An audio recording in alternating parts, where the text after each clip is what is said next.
ದೂತರು ಅಲ್ಲಿ ಹಾದು ಹೋಗುವಾಗ ನಿಮ್ಮ ಮನೆಯ ಮೇಲೆ ಆ ರಕ್ತ ಬಿದ್ದರೆ ದೇವರ ದೂತರು ನಿಮ್ಮನ್ನು ರಕ್ಷಿಸುತ್ತಾರೆ. ಅಂದು ರಾತ್ರಿ ಆ ಕುರಿಮರಿಯ ರಕ್ತ.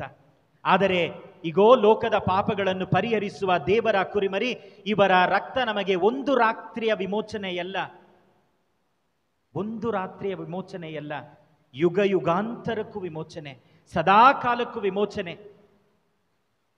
ನನ್ನ ಮಾಂಸವನ್ನು ಭುಜಿಸಿ ನನ್ನ ರಕ್ತವನ್ನು ಕುಡಿಯುವವನಿಗೆ ಸಾವೇ ಇಲ್ಲ ಎಂದು ಹೇಳುತ್ತಾರೆ.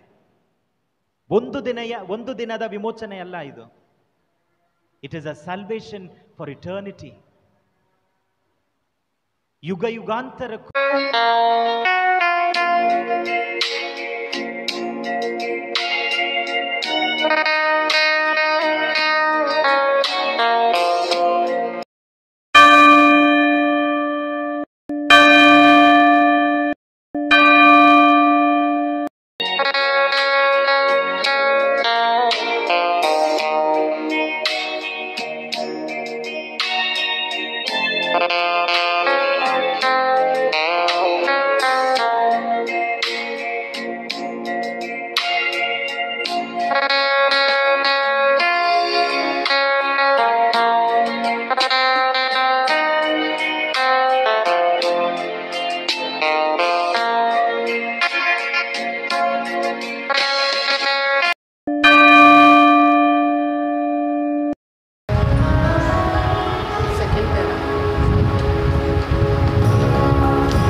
ಮತ್ತು ಸುತನ ಮತ್ತು ಪವಿತ್ರಾತ್ಮರ ನಾಮದಲ್ಲಿ.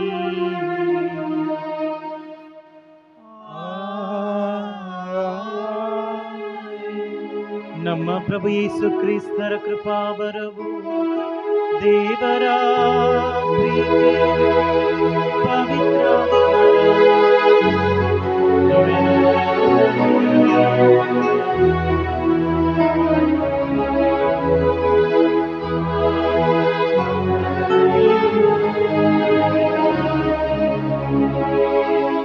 ಪ್ರಭು ಕ್ರಿಸ್ತರಲ್ಲಿ ನನ್ನ ಆತ್ಮೀಯ ಸಹೋದರ ಸಹೋದರಿಯರೇ, ಪ್ರೀತಿಯ ಮಕ್ಕಳೇ, ಪಾದಸ್ನಾನದಲ್ಲಿ ಭಾಗವಹಿಸಲು ಬಂದಿರುವ ನನ್ನೊಲುವಿನವರೇ, ನಿಮ್ಮೆಲ್ಲರನ್ನ ಪ್ರಭು ಯೇಸು ಕ್ರಿಸ್ತರ ಈ ದಿವ್ಯ ಬಲಿಗೆ ಸ್ವಾಗತಿಸುತ್ತೇನೆ. ಎಂಥ ಒಂದು ಆನಂದ! ಈ ಮಹಾದಿನದಂದು ಪ್ರಭು ಯೇಸು ಕ್ರಿಸ್ತರನ್ನ ಸ್ತುತಿಸಲು, ವಂದಿಸಲು, ಆರಾಧಿಸಲು ಇಲ್ಲಿ ಬಂದಿದ್ದೇವೆ. ಪ್ರಭು ಯೇಸು ಕ್ರಿಸ್ತರು ನಮ್ಮೆಲ್ಲರನ್ನ ಪ್ರೀತಿಸುತ್ತಾರೆ ಎಂದು ಖಂಡಿತ ನಮಗೆಲ್ಲರಿಗೂ ಗೊತ್ತು.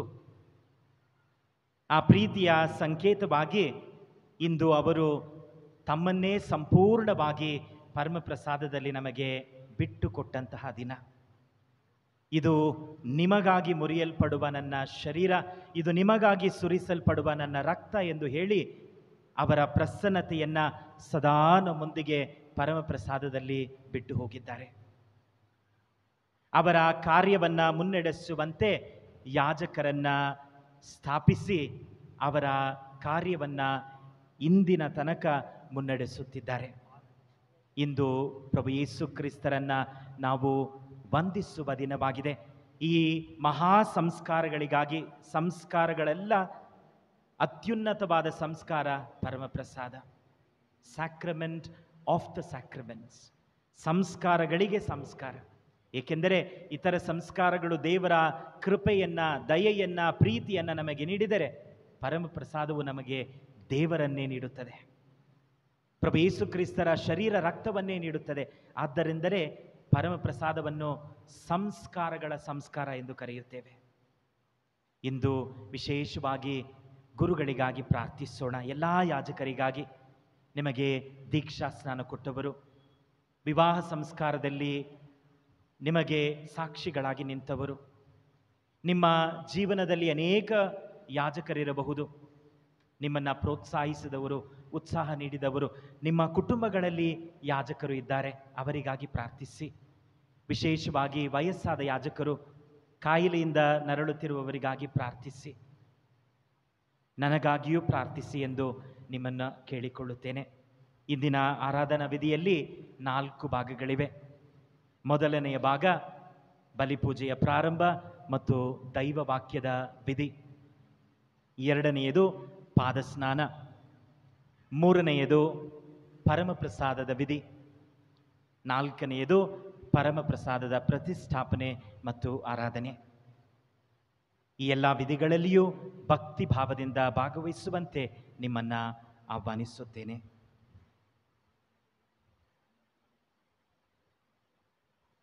ಈ ಬಲಿಯನ್ನು ನಾವು ಯೋಗ್ಯ ವಿಧದಲ್ಲಿ ಅರ್ಪಿಸಲು ತಡೆಯಾಗಿರುವ ಪಾಪಗಳಿಗಾಗಿ ಪಶ್ಚಾತ್ತಾಪ ಪಡೋಣ, ದೇವರಲ್ಲಿ ಕ್ಷಮೆಯನ್ನು ಯಾಚಿಸೋಣ.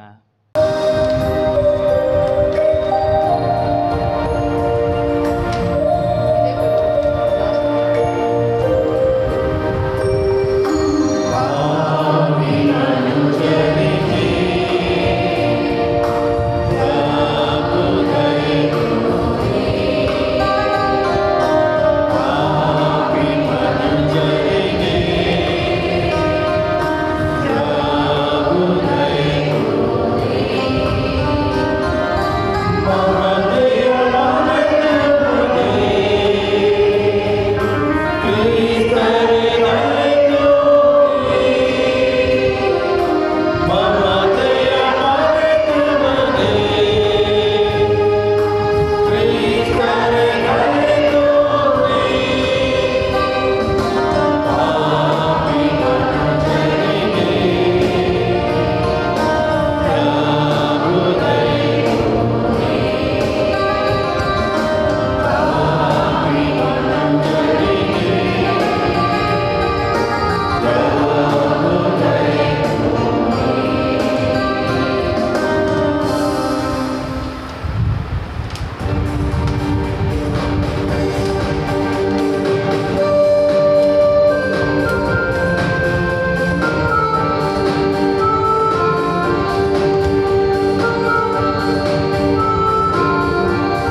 ಭಕ್ತಿಯಿಂದ ದೇವರ ವಾಕ್ಯವನ್ನ ಆಲಿಸೋಣ.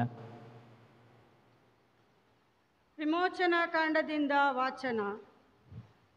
ಸರ್ವೇಶ್ವರ ಸ್ವಾಮಿ ಮೋಶೆ ಮತ್ತು ಆರೋನರ ಸಂಗಡ ಮಾತನಾಡಿ ಹೀಗೆಂದರು: ಎಲ್ಲ ಮಾಸಗಳಲ್ಲಿ ಇದೇ ನಿಮಗೆ ಆದಿ ಮಾಸವಾಗಿರಬೇಕು. ಇದೇ ನಿಮಗೆ ಪ್ರತಿ ವರ್ಷದ ಮೊದಲನೆಯ ತಿಂಗಳಾಗಿರಬೇಕು. ಈ ವಿಷಯದಲ್ಲಿ ನೀವು ಇಸ್ರಾಯೇಲರ ಸಮಾಜಕ್ಕೆಲ್ಲ ಈ ರೀತಿ ಕಟ್ಟಳೆ ಇಡಬೇಕು: ಈ ತಿಂಗಳ 10ನೆಯ ದಿನದಲ್ಲಿ ನಿಮ್ಮ ನಿಮ್ಮ ಗೋತ್ರಗಳ ಪ್ರತಿಯೊಂದು ಮನೆಯವರು ಒಂದೊಂದು ಕುರಿಮರಿಯನ್ನಾಗಲಿ ಆಡುಮರಿಯನ್ನಾಗಲಿ ಆರಿಸಿಕೊಳ್ಳಬೇಕು. ಕುಟುಂಬವು ಚಿಕ್ಕದಾಗಿದ್ದು ಒಂದು ಮರಿಯನ್ನು ಪೂರ್ತಿಯಾಗಿ ತಿನ್ನಲಾಗದಿದ್ದರೆ ಹತ್ತಿರದ ನೆರೆಮನೆಯ ಕುಟುಂಬದೊಂದಿಗೆ ಸೇರಿ ಒಬ್ಬೊಬ್ಬನು ಇಷ್ಟಿಷ್ಟು ತಿನ್ನುವನೆಂದು ಲೆಕ್ಕ ಹಾಕಿ ಜನಗಳ ಸಂಖ್ಯಾನುಸಾರ ಮರಿಗಳನ್ನು ಆರಿಸಿಕೊಳ್ಳಲಿ. ಆ ಮರಿಯು ಯಾವ ದೋಷವೂ ಇಲ್ಲದ 1 ವರ್ಷದ ಗಂಡಾಗಿರಬೇಕು. ಕುರಿಗಳಿಂದಾಗಲಿ ಆಡುಗಳಿಂದಾಗಲಿ ಅದನ್ನು ಆರಿಸಿಕೊಳ್ಳಬಹುದು. ಈ ತಿಂಗಳಿನ 14ನೆಯ ದಿನದವರೆಗೆ ಅವುಗಳನ್ನು ಇಟ್ಟುಕೊಂಡಿದ್ದು ಆ ದಿನದ ಸಂಜೆ ವೇಳೆಯಲ್ಲಿ ಇಸ್ರಾಯೇಲ್ ಸಮಾಜದವರೆಲ್ಲರೂ ತಮ್ಮ ತಮ್ಮ ಕೂಟಗಳಲ್ಲಿ ಕೊಯ್ಯಬೇಕು. ಅವುಗಳ ರಕ್ತದಲ್ಲಿ ಸ್ವಲ್ಪ ತೆಗೆದು ತಾವು ಆ ಭೋಜನ ಮಾಡುವ ಮನೆಯ ಬಾಗಿಲಿನ 2 ನಿಲುವು ಕಂಬಗಳಿಗೂ ಮೇಲಿನ ಪಟ್ಟಿಗೂ ಹಚ್ಚಬೇಕು. ಆ ಭೋಜನವನ್ನು ಮಾಡಬೇಕಾದ ಕ್ರಮ ಇದು: ನೀವು ನಡುಕಟ್ಟಿಕೊಂಡು ಕೆರಮೆಟ್ಟಿಕೊಂಡು ಊರುಗೋಲನ್ನು ಹಿಡಿದುಕೊಂಡು ಬೇಗನೆ ಊಟ ಮಾಡಬೇಕು. ಏಕೆಂದರೆ ಅದು ಸರ್ವೇಶ್ವರ ಸ್ವಾಮಿಗೆ ಆರಿಸತಕ್ಕ ಪಾಸ್ಕ ಹಬ್ಬ. ಆ ರಾತ್ರಿ ನಾನು ಈಜಿಪ್ಟ್ ದೇಶದ ನಡುವೆ ಹಾದು ಹೋಗುವೆನು. ಮನುಷ್ಯರಾಗಿರಲಿ ಪ್ರಾಣಿಗಳಾಗಿರಲಿ ಚೊಚ್ಚಲಾದುದೆಲ್ಲವನ್ನು ಸಂಹರಿಸುವೆನು. ಈಜಿಪ್ಟ್ ದೇಶದ ಸಮಸ್ತ ದೇವತೆಗಳನ್ನು ದಂಡಿಸುವೆನು. ನಾನೇ ಸರ್ವೇಶ್ವರ. ನೀವು ಬಾಗಿಲಿಗೆ ಹಚ್ಚಿದ ಆ ರಕ್ತವು ನೀವಿರುವ ಮನೆಗಳನ್ನು ಸೂಚಿಸುವುದು. ಅದನ್ನು ಕಂಡು ನಿಮಗೆ ಯಾವ ಹಾನಿಯನ್ನು ಮಾಡದೆ ಮುಂದಕ್ಕೆ ದಾಟಿ ಹೋಗುವೆನು. ನಾನು ಈಜಿಪ್ಟಿನವರನ್ನು ಸಂಹರಿಸುವಾಗ ನಿಮಗೆ ಯಾವ ಕೇಡು ಆಗದು. ಆ ದಿನವು ನಿಮಗೆ ಸ್ಮರಣೀಯ ದಿನವಾಗಿರುವುದು. ಅಂದು ನೀವು ಸರ್ವೇಶ್ವರನ ಗೌರವಾರ್ಥ ಹಬ್ಬವನ್ನು ಕೊಂಡಾಡಬೇಕು. ಅದನ್ನು ಶಾಶ್ವತ ನಿಯಮವೆಂದು ತಲತಲಾಂತರಕ್ಕೂ ಆಚರಿಸಬೇಕು. ಪ್ರಭುವಿನ ವಾಕ್ಯ. ದೇವರಿಗೆ ಕೃತಜ್ಞತೆ ಸಲ್ಲಲಿ.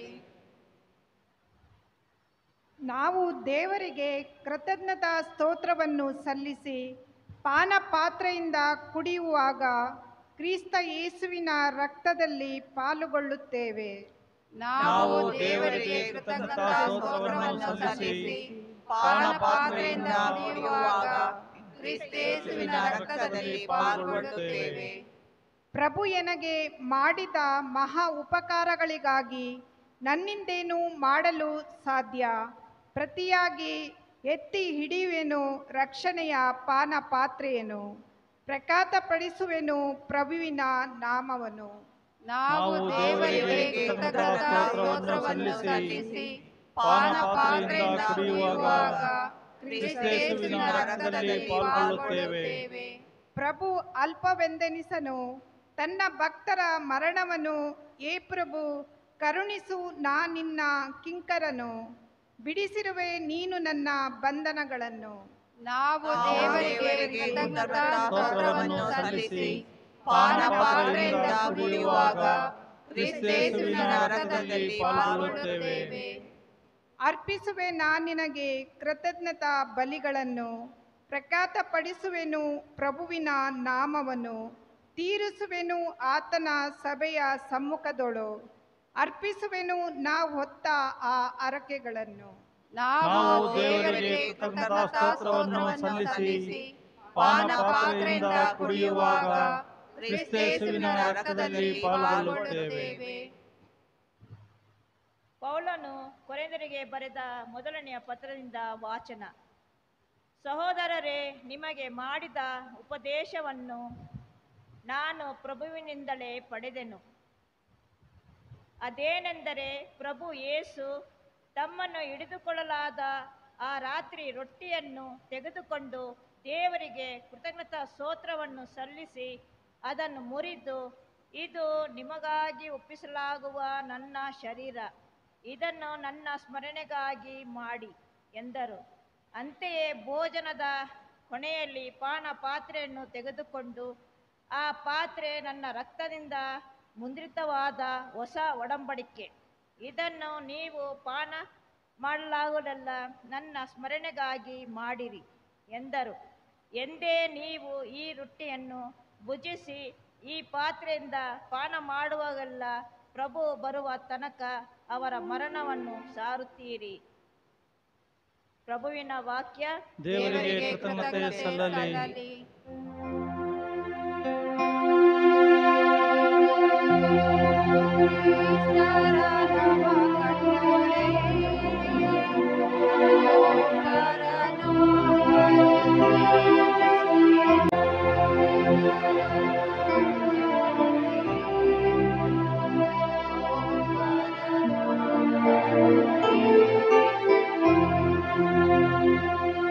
ನಿಮಗೊಂದು ಹೊಸ ಆಜ್ಞೆಯನ್ನು ಕೊಡುತ್ತೇನೆ, ಒಬ್ಬರನ್ನೊಬ್ಬರು ಪ್ರೀತಿಸಿರಿ. ನಾನು ನಿಮ್ಮನ್ನು ಪ್ರೀತಿಸಿದಂತೆಯೇ ನೀವು ಸಹ ಒಬ್ಬರನ್ನೊಬ್ಬರನ್ನು ಪ್ರೀತಿಸಿರಿ.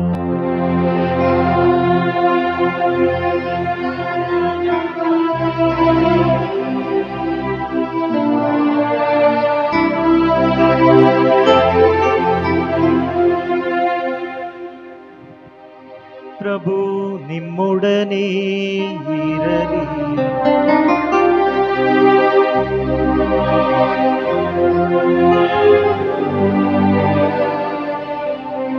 ಸಂತ ಯೋಹಾನರು ಬರೆದ ಪವಿತ್ರ ಶುಭ ಸಂದೇಶದಿಂದ ವಾಚನ.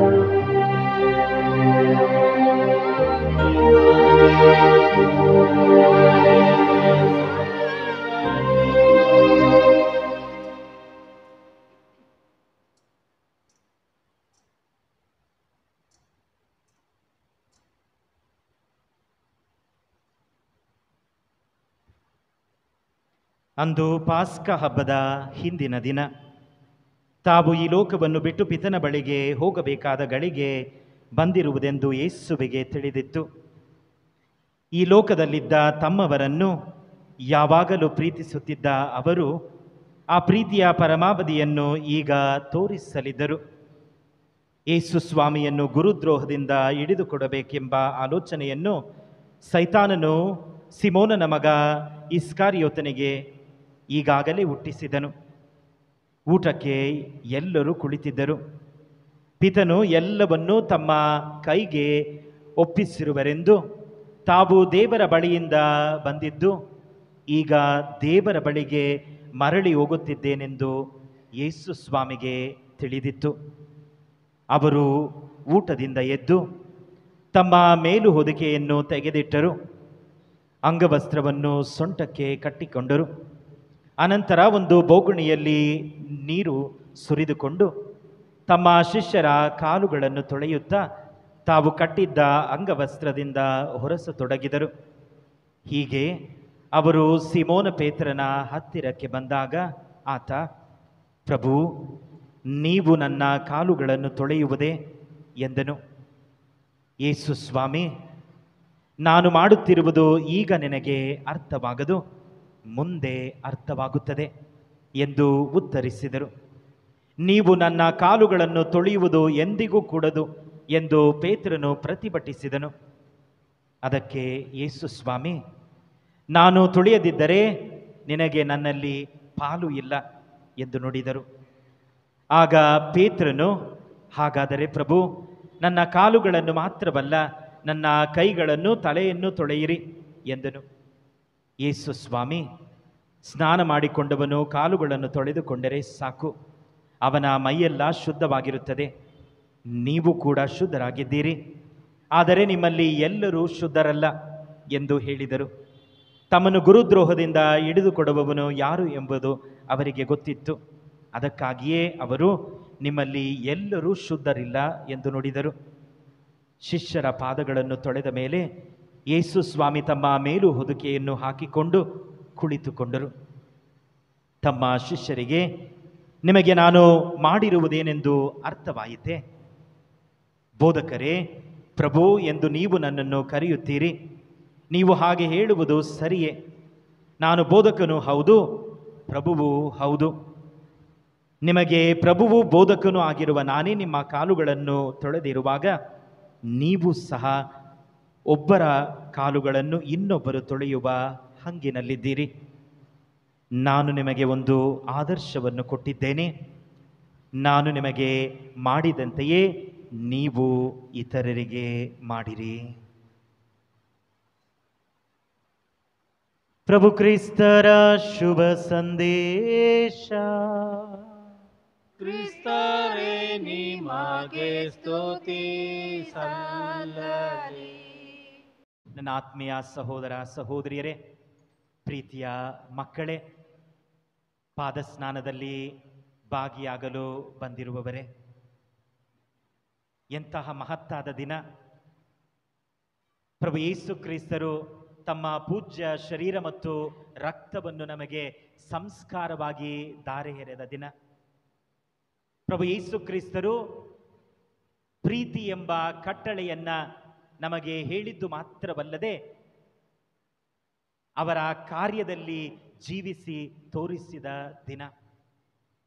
ತಾವು ಆರಂಭಿಸಿದ ಆ ದೈವಿ ರಾಜ್ಯವು ಪ್ರಭು ಯೇಸು ಕ್ರಿಸ್ತರ ಆ ಶುಭ ಸಂದೇಶ ಪ್ರಚಾರ ಕಾರ್ಯವು ಸದಾ ಮುನ್ನಡೆಯುವಂತೆ ಯಾಜಕತ್ವವನ್ನು ಸ್ಥಾಪಿಸಿದ ದಿನ.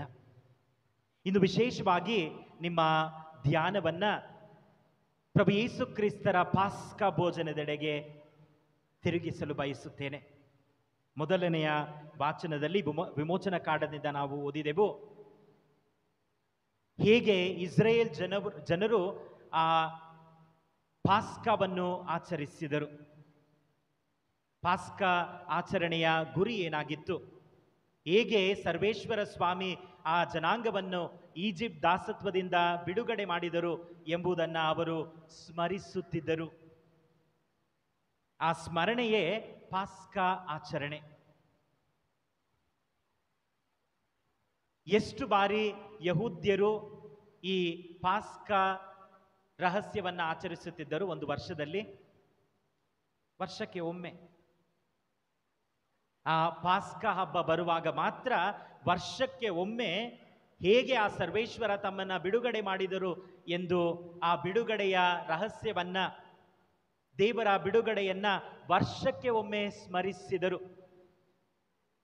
ಆದರೆ ಪ್ರಭು ಯೇಸು ಕ್ರಿಸ್ತರು ನಮಗೆ ನೀಡಿರುವ ಬಿಡುಗಡೆಯನ್ನು, ನಮಗೆ ನೀಡಿರುವ ಅವರ ಮಹೋನ್ನತ ಕೊಡುಗೆಯನ್ನು ನಾವು ವರ್ಷಕ್ಕೆ ಒಮ್ಮೆಯಲ್ಲ, ಪ್ರತಿ ಗಳಿಗೆಯೂ ಸ್ಮರಿಸುತ್ತೇವೆ. ಅದೇ ಮುಖ್ಯ. ಈಗ ನಾವು ಇಲ್ಲಿ ಈ ಬಲಿಪೂಜೆಯನ್ನ ಆಚರಿಸುತ್ತಿರುವಾಗ ಲಕ್ಷಾನುಲಕ್ಷ ಬಲಿಪೂಜೆಗಳು ಜಗತ್ತಿನಾದ್ಯಂತ ನಡೆಯುತ್ತಲೇ ಇದೆ. ಇದು ವರ್ಷಕ್ಕೆ ಒಮ್ಮೆ ನಡೆಯುವ ಆಚರಣೆಯಲ್ಲ. ಪ್ರತಿ ಕ್ಷಣವೂ ನಾವು ಇದನ್ನ ಸ್ಮರಿಸುತ್ತೇವೆ. ಎಂಥ ಒಂದು ಅದ್ಭುತ! ಇದನ್ನು ನನ್ನ ಸ್ಮರಣೆಗಾಗಿ ಮಾಡಿ ಎಂದು ಪ್ರಭು ಯೇಸು ಕ್ರಿಸ್ತರು ಹೇಳಿದ್ದಾರಲ್ಲ. ಜಗತ್ತಿನಲ್ಲಿ ಯಾವುದಾದರೂ ಬೇರೊಂದು ವಿಷಯವನ್ನು ಇಷ್ಟು ಮಟ್ಟಿಗೆ ಜನಸಮೂಹ ಸ್ಮರಿಸುತ್ತದೆ? ಅನೇಕ ವಿಷಯಗಳು ಜಗತ್ತಿನಲ್ಲಿ ನಡೆದಿದೆ, ಸ್ವಾತಂತ್ರ್ಯಗಳು ಸಿಕ್ಕಿದೆ, ಹೋರಾಟಗಳು ನಡೆದಿದೆ, ಸ್ಮರಿಸುತ್ತೇವೆ ವರ್ಷಕ್ಕೆ ಒಮ್ಮೆ, ಯಾವತ್ತೋ ಒಂದು ದಿನ. ಆದರೆ ಪ್ರಭು ಯೇಸು ಕ್ರಿಸ್ತರ ಈ ಪ್ರೀತಿಯನ್ನ, ಪ್ರಭು ಯೇಸು ಕ್ರಿಸ್ತರ ಈ ಸಂಸ್ಕಾರವನ್ನ, ಪ್ರಭು ಯೇಸು ಕ್ರಿಸ್ತರ ಈ ತ್ಯಾಗವನ್ನ, ಈ ಬಲಿಯನ್ನ ಪ್ರತಿ ದಿನವಲ್ಲ, ಪ್ರತಿ ಕ್ಷಣವೂ ನಾವು ಸ್ಮರಿಸುತ್ತೇವೆ. ಎಂತಹ ಮಹೋನ್ನತ ಸ್ಮರಣೆ! ನಾವು ಈ ಬಲಿಯನ್ನು ಆಚರಿಸುವ ಇದೇ ಸಮಯದಲ್ಲಿ ನಮ್ಮ ಕ್ರೈಸ್ತಿಯ ಸಹೋದರ ಸಹೋದರಿಯರು ಜಗತ್ತಿನಾದ್ಯಂತ ಪ್ರತಿದಿನವೂ ಪ್ರತಿ ಕ್ಷಣವೂ ಇದರ ಸ್ಮರಣೆ ನಡೆಯುತ್ತಲೇ ಇದೆ. ಇದನ್ನು ನನ್ನ ಸ್ಮರಣೆಗಾಗಿ ಮಾಡಿರಿ ಎಂದರು. ಇದಕ್ಕಿಂತ ಒಂದು ಉನ್ನತ ಸ್ಮರಣೆಯೇ ಇಲ್ಲ. ಯಾವುದನ್ನ ಜಗತ್ತು ಇಷ್ಟರ ಮಟ್ಟಿಗೆ ಸ್ಮರಿಸಿ ವಂದಿಸುತ್ತದೆ, ಆರಾಧಿಸುತ್ತದೆ, ಅದನ್ನ ಜೀವಿಸುತ್ತದೆ? ಅತಿ ಉನ್ನತವಾದ ಸ್ಮರಣೆ ಪಾಸ್ಕ ಸ್ಮರಣೆ. ಇಸ್ರೇಲರ ಪಾಸ್ಕ ಸ್ಮರಣೆ ವರ್ಷಕ್ಕೆ ಒಮ್ಮೆ. ಆದರೆ ಪ್ರಭು ಯೇಸು ಕ್ರಿಸ್ತರು ನಮ್ಮ ಪಾಸ್ಕ ಸ್ಮರಣೆ ಪ್ರತಿ ಕ್ಷಣ. ಇದು ಸ್ಮರಣೆ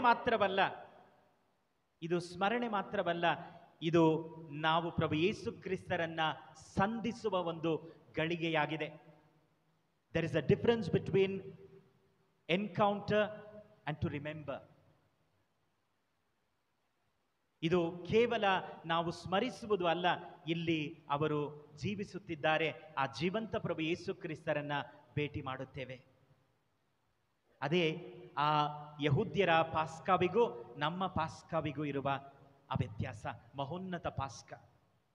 ಇದಕ್ಕಿಂತ ಮಿಗಿಲಾದ ಒಂದು ಸ್ಮರಣೆ ಇಲ್ಲ, ಇದಕ್ಕಿಂತ ಮಿಗಿಲಾದ ಒಂದು ಆಚರಣೆ ಇಲ್ಲ. ಪ್ರತಿ ಕ್ಷಣ ಪ್ರತಿ ದಿನ ನಾವು ಆ ತ್ಯಾಗವನ್ನ, ಅವರನ್ನ ಸ್ಮರಿಸುತ್ತೇವೆ. ಎರಡನೆಯದಾಗಿ ನಾವು ವಿಮೋಚನ ಕಾಂಡದಲ್ಲಿ ಆ ಕುರಿಮರಿಯ ರಕ್ತದ ಬಗ್ಗೆ ನಾವು ಧ್ಯಾನಿಸಿದೆವು. ಆ ಕುರಿಮರಿಯ ರಕ್ತವನ್ನ ಬಾಗಿಲುಗಳಿಗೆ ನೀವು ಹಚ್ಚಿ, ಯಾವ ಬಾಗಿಲುಗಳಲ್ಲಿ ಆ ಕುರಿಮರಿಯ ರಕ್ತವನ್ನು ನೋಡುತ್ತದೆಯೋ ಅವರಿಗೆ ಸಾವಿಲ್ಲ ಎಂದು ಅಂದು ರಾತ್ರಿ ಮಾತ್ರ ದೇವರ ದೂತ ಹಾದು ಹೋಗುವಾಗ ಆ ರಕ್ತವನ್ನ ನೋಡುವಾಗ ಅಂದು ರಾತ್ರಿ ನಿಮಗೆ ಸಾವಿಲ್ಲ, ತದನಂತರ ಇಲ್ಲ. ಅಂದು ರಾತ್ರಿ ದೇವರ ದೂತರು ಅಲ್ಲಿ ಹಾದು ಹೋಗುವಾಗ ನಿಮ್ಮ ಮನೆಯ ಮೇಲೆ ಆ ರಕ್ತ ಬಿದ್ದರೆ ದೇವರ ದೂತರು ನಿಮ್ಮನ್ನು ರಕ್ಷಿಸುತ್ತಾರೆ. ಅಂದು ರಾತ್ರಿ ಆ ಕುರಿಮರಿಯ ರಕ್ತ.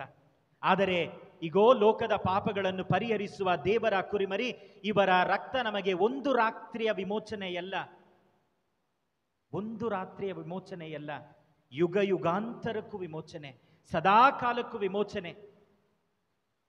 ನನ್ನ ಮಾಂಸವನ್ನು ಭುಜಿಸಿ ನನ್ನ ರಕ್ತವನ್ನು ಕುಡಿಯುವವನಿಗೆ ಸಾವೇ ಇಲ್ಲ ಎಂದು ಹೇಳುತ್ತಾರೆ. ಒಂದು ದಿನದ ವಿಮೋಚನೆ ಅಲ್ಲ ಇದು. It is a salvation for eternity, ಯುಗ ಯುಗಾಂತರಕ್ಕೂ. ಅದನ್ನೇ ಪ್ರಭು ಯೇಸು ಕ್ರಿಸ್ತರು ಹೇಳುತ್ತಾರೆ, ನನ್ನ ಮಾಂಸವನ್ನು ಭುಜಿಸಿ ನನ್ನ ರಕ್ತವನ್ನು ಕುಡಿಯುವವರಿಗೆ ಸಾವೇ ಇಲ್ಲ, ಅವರು ನನ್ನಲ್ಲಿ ನೆಲೆಸಿರುತ್ತಾರೆ, ನಾನು ಅವರಲ್ಲಿ ನೆಲೆಸಿರುತ್ತೇನೆ. ಎಷ್ಟು ವ್ಯತ್ಯಾಸ! ಅಲ್ಲಿ ಒಂದು ದಿನದ ರಕ್ಷಣೆ, ಇಲ್ಲಿ ಯುಗ ಯುಗಾಂತರಕ್ಕೂ ರಕ್ಷಣೆ, ಸದಾ ಕಾಲಕ್ಕೂ ರಕ್ಷಣೆ. ಈ ಜೀವದಲ್ಲಿ ಮಾತ್ರವಲ್ಲ, ಸದಾ ಕಾಲಕ್ಕೂ. ಈ ಜೀವ ಮುಗಿದ ನಂತರವೂ ಅದನ್ನೇ ಪ್ರಭು ಯೇಸು ಕ್ರಿಸ್ತರು ಹೇಳುತ್ತಾರೆ, ನಾನೇ ಸ್ವರ್ಗದಿಂದ ಇಳಿದು ಬಂದಂತಹ ಜೀವಂತ ರೊಟ್ಟಿ, ಇದನ್ನ ಸ್ವೀಕರಿಸುವವರು, ಇದನ್ನ ಭುಜಿಸುವವರು ಎಂದಿಗೂ ನಾಶವಾಗರು. ಎಂದಿಗೂ ಅವರು ಸಾವನ್ನು ಎದುರಿಸುವಂತಹ ಸ್ಥಿತಿಯೇ ಇಲ್ಲ, ಅವರು ಸತ್ತರೂ ಜೀವಿಸುತ್ತಾರೆ. ಪ್ರಭು ಯೇಸು ಕ್ರಿಸ್ತರ ಮಾತುಗಳು. ಮೂರನೆಯದಾಗಿ, ಈ ನಮ್ಮ ಪ್ರಭು ಯೇಸು ಕ್ರಿಸ್ತರ ರಕ್ಷಣೆಯನ್ನು ನೋಡುವಾಗ ಆ ಪಾಸ್ಕಾ ಜಾಗರಣೆ, ಯಹೂದ್ಯರ ಆ ಪಾಸ್ಕಾ, ಅವರ ಆ ಜಾಗರಣೆ, ಹೇಗೆ ದೇವರು ಇಸ್ರಾಯೇಲ್ ಜನಾಂಗಕ್ಕೆ ದೈಹಿಕವಾಗಿ ಒಂದು ಬಿಡುಗಡೆಯನ್ನು ಕೊಟ್ಟರು. ದೈಹಿಕವಾದ ಬಿಡುಗಡೆ. ನನ್ನ ಜನರು ಈಜಿಪ್ಟ್ ದೇಶದಲ್ಲಿ ದಾಸತ್ವದಲ್ಲಿದ್ದಾರೆ, ಕಷ್ಟಪಡುತ್ತಿದ್ದಾರೆ, ಅವರಿಗೆ ನಾನು ಬಿಡುಗಡೆ ಕೊಡುತ್ತೇನೆ. ಅದು ದೈಹಿಕ ಬಿಡುಗಡೆ, ಫಿಸಿಕಲ್ ಲಿಬರೇಷನ್. ದೈಹಿಕವಾಗಿ ಅಲ್ಲಿ ದಾಸತ್ವದಲ್ಲಿದ್ದಾರೆ, ಆ ದಾಸತ್ವದಿಂದ ಸರ್ವೇಶ್ವರ ಸ್ವಾಮಿ ಅವರನ್ನ ಹೊರತರುತ್ತಾರೆ, ಅದನ್ನು ಅವರು ಕೊಂಡಾಡುತ್ತಾರೆ. ಒಂದು ದೈಹಿಕ ರಕ್ಷಣೆ, ದೈಹಿಕ ಬಿಡುಗಡೆ, ಫಿಸಿಕಲ್ ಲಿಬರೇಷನ್. ಆದರೆ ಪ್ರಭು ಯೇಸು ಕ್ರಿಸ್ತರ ಈ ಪಾಸ್ಕಾ ಜಾಗರಣೆ, ಪ್ರಭು ಯೇಸು ಕ್ರಿಸ್ತರ ಈ ಶರೀರ ಮತ್ತು ರಕ್ತ ದೈಹಿಕ ಬಿಡುಗಡೆ ಮಾತ್ರವಲ್ಲ, ನಮ್ಮ ಆಧ್ಯಾತ್ಮಿಕ ಬಿಡುಗಡೆ. ಆ ಇಸ್ರೇಲ್ ಜನರಿಗೆ ಆಧ್ಯಾತ್ಮಿಕ ಬಿಡುಗಡೆ ಇಲ್ಲ, ಕೇವಲ ದೈಹಿಕ ಬಿಡುಗಡೆ ಮಾತ್ರ. ಪ್ರಭು ಯೇಸು ಕ್ರಿಸ್ತರ ಶರೀರವನ್ನು ರಕ್ತವನ್ನು ನಾವು ಭುಜಿಸುವ ಮುನ್ನ ಏನನ್ನು ಹೇಳುತ್ತೇವೆ? ಪ್ರಭುವೇ, ನೀವು ನನ್ನಲ್ಲಿ ಬರಲು ನನ್ನ ಪಾತ್ರನಲ್ಲ, ಒಂದೇ ಒಂದು ಮಾತನ್ನು ಹೇಳಿರಿ, ನನ್ನ ಆತ್ಮವು ಗುಣವಾಗುವುದು. ಇದು ಆಧ್ಯಾತ್ಮಿಕ ಬಿಡುಗಡೆ. ನನ್ನ ಆತ್ಮವು ಗುಣವಾಗುವುದು. ಅಲ್ಲಿ ದೈಹಿಕ ಬಿಡುಗಡೆ, ಇಲ್ಲಿ ಆಧ್ಯಾತ್ಮಿಕ ಬಿಡುಗಡೆ. ನನ್ನ ಪಾಪದಿಂದ ಬಿಡುಗಡೆ, ದಾಸತ್ವದಿಂದ ಬಿಡುಗಡೆ, ಹೊಸ ಬೆಳಕು, ಹೊಸ ಜೀವದೆಡೆಗೆ ಈ ಬಿಡುಗಡೆ. ಎಷ್ಟೊಂದು ಆನಂದ! ಆ ಪಾಸ್ಕಾಗಿಂತ ಪ್ರಭು ಯೇಸು ಕ್ರಿಸ್ತರ ಈ ಪಾಸ್ಕಾ ಎಷ್ಟು ಮಹೋನ್ನತವಾದದ್ದು. ಆ ಪಾಸ್ಕಾವು ಪ್ರಭು ಯೇಸು ಕ್ರಿಸ್ತರ ಪಾಸ್ಕಾದಲ್ಲಿ ಪರಿಪೂರ್ಣತೆಗೊಳ್ಳುತ್ತದೆ. ಆ ಉನ್ನತ ಪಾಸ್ಕಾದಲ್ಲಿ ಪರಿಪೂರ್ಣತೆಗೊಳ್ಳುತ್ತದೆ. ಆ ಪಾಸ್ಕಾ ಜಾಗರಣೆಯ ಉದ್ದೇಶ ಏನಾಗಿತ್ತು? ಯಹೂದ್ಯರ ಪಾಸ್ಕಾ ಜಾಗರಣೆಯ ಉದ್ದೇಶ, ಆ ಪಾಸ್ಕಾವನ್ನ ಅವರು ಬೆಂಗಾಡಿನಲ್ಲಿ ನಡೆದು ಕೊನೆಗೆ ವಾಗ್ದಾನ ಮಾಡಿದ ಆ ಭೂಮಿಗೆ ಹೋದರು. ವಾಗ್ದಾನ ಮಾಡಿದ ಒಂದು ಭೂಮಿಗೆ ಹೋದರು. ಅದೇ ಅವರ ಗುರಿ. ಒಂದು ಸ್ಥಳ ಅವರಿಗೆ ದೊರಕಿತು ಆ ಪಾಸ್ಕಾ ಆಚರಣೆಯ ಕೊನೆಯಲ್ಲಿ. ಆದರೆ ನಮ್ಮ ಈ ಪಾಸ್ಕಾ ಆಚರಣೆಯ ಕೊನೆಯಲ್ಲಿ ನಮಗೆ ಒಂದು ಸ್ಥಳವಲ್ಲ, ಪ್ರಭು ಯೇಸು ಕ್ರಿಸ್ತರೇ ಸಿಗುತ್ತಾರೆ.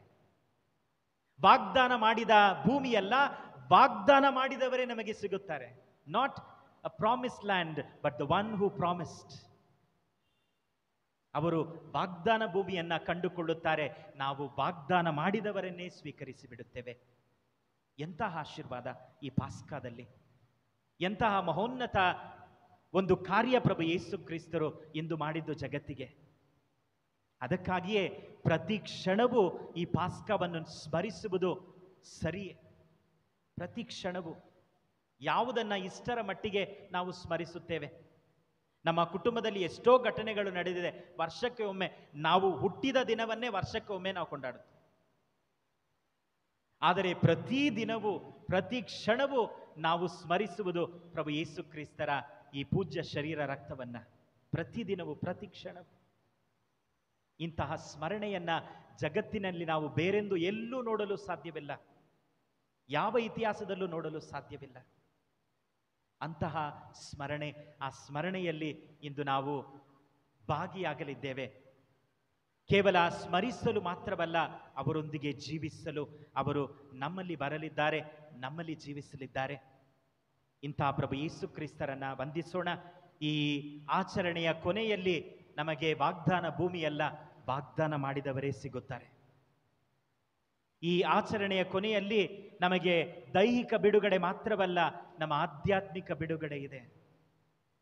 ಪ್ರಭುವೇ, ನೀವು ನನ್ನ ಮನದಲ್ಲಿ, ನನ್ನ ಮನೆಯಲ್ಲಿ ಬರಲು ನಾನು ಯೋಗ್ಯನಲ್ಲ, ಪಾತ್ರನಲ್ಲ, ಒಂದು ಮಾತು ನುಡಿಯಿರಿ, ನನ್ನ ಆತ್ಮ ಸ್ವಸ್ಥವಾಗುತ್ತದೆ. ನಮ್ಮ ಆತ್ಮವನ್ನು ಸ್ವಸ್ಥಗೊಳಿಸಲು ಅವರು ಬರುತ್ತಿದ್ದಾರೆ. ಆ ಕುರಿಮರಿಯ ರಕ್ತ ಒಂದು ರಾತ್ರಿಗೆ ಅವರಿಗೆ ರಕ್ಷಣೆಯನ್ನ ನೀಡಿತು ಸಾವಿನಿಂದ. ಈಗೋ ದೇವರ ಕುರಿಮರಿ, ಇವರ ರಕ್ತ ನಮಗೆ ನೀಡುವ ರಕ್ಷಣೆ ಯುಗ ಯುಗಾಂತರಕ್ಕೂ ಸದಾ ಕಾಲಕ್ಕೂ. ಒಂದು ರಾತ್ರಿಯ ರಕ್ಷಣೆಯಲ್ಲ, ಅದು ಒಂದು ರಾತ್ರಿಯ ರಕ್ಷಣೆ ಮಾತ್ರ. ಈ ರಾತ್ರಿ ಹಾದು ಹೋಗುವಾಗ ನಿಮ್ಮನ್ನು ಕಾಪಾಡಲಾಗುತ್ತದೆ, ತದನಂತರ ಇಲ್ಲ. ಆದರೆ ಪ್ರತಿದಿನ ಪ್ರತಿ ಕ್ಷಣ ಇವರು ನಮ್ಮನ್ನು ರಕ್ಷಿಸುತ್ತಿದ್ದಾರೆ ಅವರ ರಕ್ತದಿಂದ. ಆ ಪ್ರಭು ಯೇಸು ಕ್ರಿಸ್ತರನ್ನ ವಂದಿಸೋಣ. ಪೂರ್ಣ ಮನದಿಂದ ಈ ಸಂಸ್ಕಾರದಲ್ಲಿ ಭಾಗಿಯಾಗೋಣ. ಪ್ರಭು ಕ್ರಿಸ್ತರಲ್ಲಿ ಪ್ರಿಯರೇ, ಈಗ ಇಂದಿನ ಆರಾಧನಾ ವಿಧಿಯ ಎರಡನೆಯ ಭಾಗ, ಪಾದ ಸ್ನಾನದ ವಿಧಿ. ಇದಕ್ಕಾಗಿ ತಯಾರಿಸುವಂತೆ ಕೇಳಿಕೊಳ್ಳುತ್ತೇನೆ.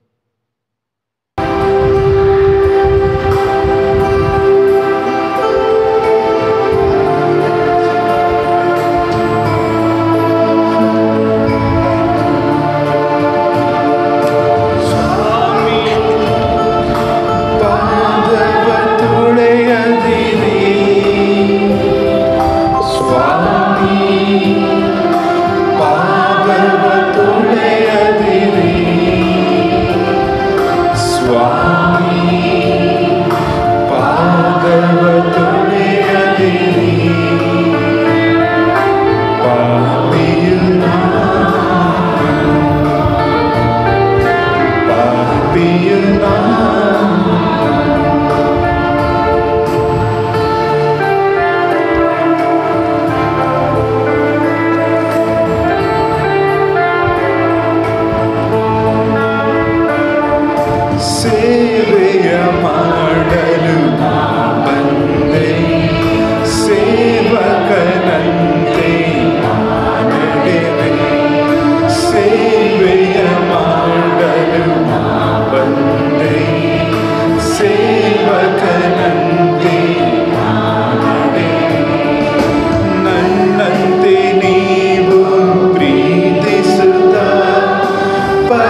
ಎಲ್ಲರೂ ಎದ್ದು ನಿಲ್ಲೋಣ.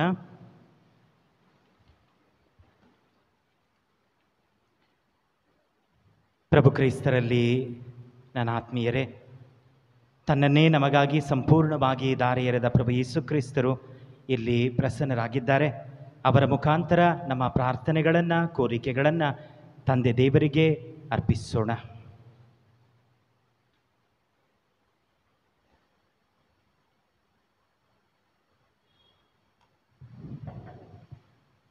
ನಮ್ಮ ಉತ್ತರ: ಪ್ರಭು ನಮ್ಮ ಪ್ರಾರ್ಥನೆಯನ್ನು ಆಲಿಸಿರಿ. ಪ್ರಭು ನಮ್ಮ ಪ್ರಾರ್ಥನೆಯನ್ನು ಆಲಿಸಿರಿ. ನಮ್ಮ ಜಗದ್ಗುರು ಫ್ರಾನ್ಸಿಸರು, ಮಹಾಧರ್ಮಾಧ್ಯಕ್ಷ ಪೀಟರ್ ಅವರು, ಇತರ ಧರ್ಮಾಧ್ಯಕ್ಷರುಗಳು ಹಾಗೂ ಗುರುಗಳು ಸರ್ವಜನರ ಪಾಲನೆಗಾಗಿ ತಮ್ಮನ್ನೇ ಮುಡಿಪಾಗಿಟ್ಟು ಯಾರನ್ನೂ ತಿರಸ್ಕರಿಸದೆ ಪ್ರಭು ಕ್ರಿಸ್ತರಂತೆ ಸರ್ವರನ್ನು ಅಂಗೀಕರಿಸಿ ಬಾಳಲು ಬೇಕಾದ ಕೃಪೆಯನ್ನು ತಂದೆ ದೇವರು ನೀಡುವಂತೆ ಪ್ರಾರ್ಥಿಸೋಣ. ಪ್ರಭು ನಮ್ಮ ಪ್ರಾರ್ಥನೆಯನ್ನು ಆಲಿಸಿರಿ. ಯಾಜಕರೆಲ್ಲರೂ ಐಕ್ಯಮತ್ಯದಿಂದ ಕ್ರಿಸ್ತನ ಸೇವೆ ಮಾಡುತ್ತಾ ಕ್ರಿಸ್ತನನ್ನು ತಮ್ಮ ಬದುಕಿನಲ್ಲಿ ಪ್ರತಿಬಿಂಬಿಸುವ ಪ್ರೀತಿ ಹಾಗೂ ಸಹೋದರತ್ವದ ದೂತರಾಗಿ ರೂಪುಗೊಳ್ಳುವಂತೆ ಪ್ರಾರ್ಥಿಸೋಣ. ಪ್ರಭು ನಮ್ಮ ಪ್ರಾರ್ಥನೆಯನ್ನು ಆಲಿಸಿರಿ. ಏಕಾಂತತೆ, ಖಿನ್ನತೆ, ಅತೃಪ್ತಿ ಹಾಗೂ ಅಸಹಕಾರದಿಂದ ನೊಂದಿರುವ ಯಾಜಕರು ತಮ್ಮ ಕರೆಯನ್ನು ಸರಿಯಾಗಿ ಅರ್ಥ ಮಾಡಿಕೊಂಡು ಪ್ರಭು ಕ್ರಿಸ್ತರಿಗಾಗಿಯೇ ತಮ್ಮ ಜೀವನವನ್ನು ಮೀಸಲಿಟ್ಟು ಬಾಳುವಂತೆ ಪ್ರಾರ್ಥಿಸೋಣ. ಪ್ರಭು ನಮ್ಮ ಪ್ರಾರ್ಥನೆಯನ್ನು ಆಲಿಸಿರಿ. ಇಲ್ಲಿ ನೆರೆದಿರುವ ನಾವೆಲ್ಲರೂ ಗುರು ಜೀವನದ ಕಷ್ಟ ನಷ್ಟಗಳನ್ನು ಅರ್ಥ ಮಾಡಿಕೊಂಡು ಸಮಸ್ಯೆಯಲ್ಲಿರುವಂತಹ ಗುರುಗಳಿಗಾಗಿ ಉತ್ತಮ ರೀತಿಯಲ್ಲಿ ಪ್ರಾರ್ಥಿಸಿ ಅಂಥವರ ಕ್ಷೇಮಾಭಿವೃದ್ಧಿಗಾಗಿ ಶ್ರಮಿಸಲು ಬೇಕಾದ ಕೃಪೆಯನ್ನು ದೇವರು ನೀಡುವಂತೆ ಪ್ರಾರ್ಥಿಸೋಣ. ಪ್ರಭು ನಮ್ಮ ಪ್ರಾರ್ಥನೆಯನ್ನು ಆಲಿಸಿರಿ. ನಮ್ಮ ವೈಯಕ್ತಿಕ ಕೋರಿಕೆಗಳಿಗಾಗಿ ಪ್ರಾರ್ಥಿಸೋಣ. ನಮ್ಮ ಕುಟುಂಬಕ್ಕಾಗಿ, ಕುಟುಂಬದ ಪ್ರತಿಯೊಬ್ಬ ಸದಸ್ಯರಿಗಾಗಿ ಪ್ರಾರ್ಥಿಸೋಣ. ನಮ್ಮ ಧರ್ಮ ಕೇಂದ್ರಕ್ಕಾಗಿ, ವಿಶೇಷವಾಗಿ ಈ ಪವಿತ್ರ ದಿನಗಳಲ್ಲಿ ನಮ್ಮ ಧರ್ಮ ಕೇಂದ್ರವನ್ನು ದೇವರು ಸದಾ ಹರಸಿ ಆಶೀರ್ವದಿಸಲೆಂದು ಪ್ರಾರ್ಥಿಸೋಣ. ಇಂದು ಪಾದಸ್ನಾನದ ವಿಧಿಯಲ್ಲಿ ಭಾಗಿಯಾಗಿದ ನಮ್ಮ ಸಹೋದರ ಸಹೋದರಿಯರಿಗಾಗಿ ಪ್ರಾರ್ಥಿಸೋಣ. ದೇವರು ಇಂದು ನಿಮಗೆ ಒಂದು ವಿಶೇಷ ಆಶೀರ್ವಾದವನ್ನು ನೀಡಿದ್ದಾರೆ. ಅದಕ್ಕಾಗಿ ದೇವರಿಗೆ ವಂದಿಸಿ ಸ್ತುತಿಸಿ.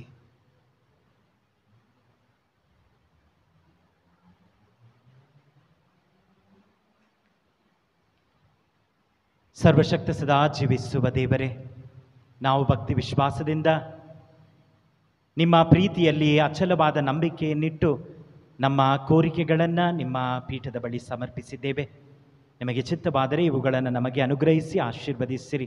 ನಿಮ್ಮ ಪ್ರಿಯಪುತ್ರ ಯೇಸು ಕ್ರಿಸ್ತರ ಮುಖಾಂತರ ಪ್ರಾರ್ಥಿಸುತ್ತೇವೆ. ಆಮೆನ್. ಪ್ರಾರ್ಥಿಸೋಣ.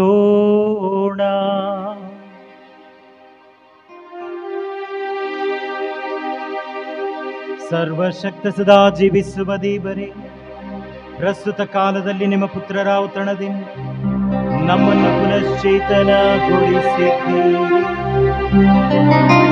ಅಂತೆಯೇ ಅವರ ಅನಂತ ಔತಣದಲ್ಲಿ ನಿರಂತರವೂ ಆನಂದಿಸುವಂತೆ ಕರುಣಿಸಿರಿ.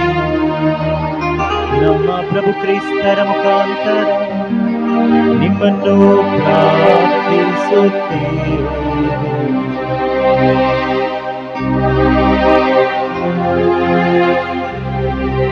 ಪ್ರಭು ನಿಮ್ಮೊಡನೆ ಇರಲಿ.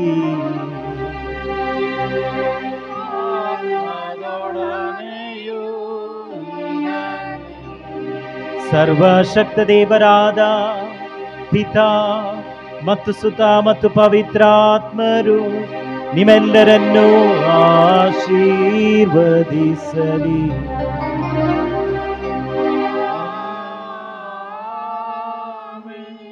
ಪ್ರಭು ಯೇಸು ಕ್ರಿಸ್ತರನ್ನು ಪ್ರತಿದಿನವೂ ಪ್ರತಿ ಕ್ಷಣವೂ ಸ್ಮರಿಸುತ್ತಾ ಜೀವಿಸಲು ಹೋಗಿ ಬನ್ನಿ. ಬಲಿಯರ್ಪಣೆ ಮುಗಿಯಿತು. ದೇವರಿಗೆ ಕೃತಜ್ಞತೆ ಸಲ್ಲ.